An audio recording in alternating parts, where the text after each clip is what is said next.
হুজুর যদি রাজনীতি করবার চায়, আপে বেটা হুজুররাই তো রাজনীতি করবো, হুজুররা রাজা রাজনীতি করবে।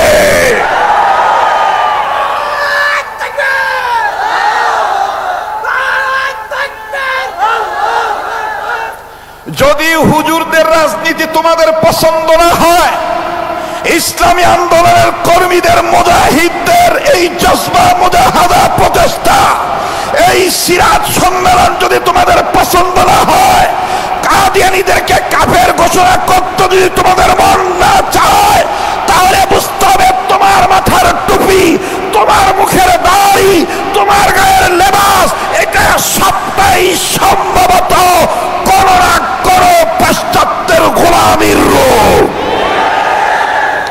মুহতারাম হাজিরিন, আল্লাহ পাক বলেছেন আমার রাসূল তোমাদেরকে যাহা ধরতে বলেছে সেটা তোমরা ধরো, যাহা ছাড়তে বলেছে সেটা তোমরা ছাড়ো।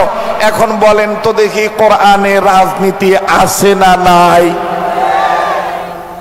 আছে না নাই?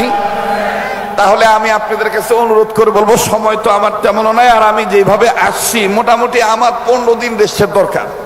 আমি একটু অন্য জায়গায় ছিলাম। আইসা গতবার আমাদের রেজাউল করিম আবরার ভাই আমার আগে বয়ান করেছেন, ওনার পরে আমি করেছি। আজকে আমার ভাইটি মদিনাতে সম্ভবত আছেন, এরপর মিশর চলে যাবেন।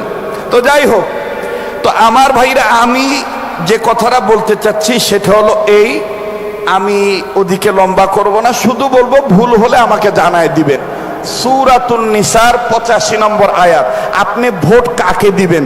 আউলা জাউলা মার্কা নেতারে দিবেন, নাকি নবীজির সিরাত সুরত সুন্নত যার মধ্যে আছে তারে দিবেন? এই সবটা কিন্তু সূরাতুন নিসার 85 নম্বর আয়াতে উল্লেখ করা আছে।